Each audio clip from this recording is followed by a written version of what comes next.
જગન્નાથ રથયાત્રા પહેલા ખાસ રિપોર્ટ. ભગવાનના રથ ખેંચનાર ભક્ત સાથે ખાસ મુલાકાત. અમદાવાદમાં ભગવાન જગન્નાથજીની ભવ્ય રથયાત્રા માટે હવે ગણતરીના કલાકો બાકી છે, ત્યારે આજે આપણે હાજર છીએ જગન્નાથ મંદિર ખાતે, જ્યાંથી આગામી 27મી જૂને 148મી રથયાત્રા નીકળવાની છે. આજની ખાસ મુલાકાત વર્ષોથી ભગવાન જગન્નાથનો રથ ખેંચતા ખલાસીઓ સાથે અમે મુલાકાત લીધી એવા ભક્તિની, જે વર્ષોથી ભગવાન જગન્નાથજી, ભાઈ બલભદ્ર અને બહેન સુભદ્રાજીનો રથ પેઢી દર પેઢીએ ખેંચતા આવ્યા છે. મારું નામ કૌશલ ખલાસ. આ 148મી ઐતિહાસિક રથયાત્રા છે. અમે 148 વર્ષોથી ભગવાનના રથ પરંપરાગત રીતે ખેંચીએ છીએ. આ મારી ચોથી પેઢી છે.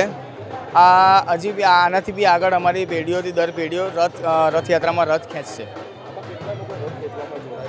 રથયાત્રામાં 1200થી 1500 ખલાસો રથયાત્રામાં જોડાતા હોય છે.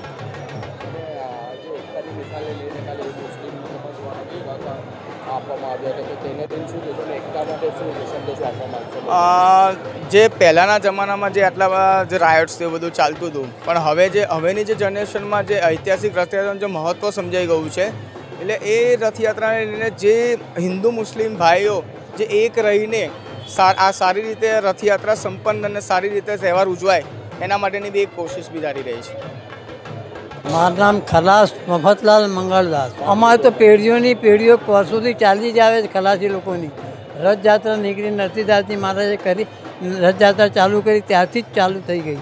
મંદિર પરિસરમાં ભક્તોની ભારે ભીડ જોવા મળી રહી છે. નવા માસ્ક પહેરેલા ભક્તો ભગવાન જગન્નાથ, બલરામજી અને સુભદ્રાજીના સ્વરૂપમાં જોવા મળી રહ્યા છે. ભક્તિભાવ અને ઉત્સાહનો અનોખો માહોલ છવાઈ ગયો છે.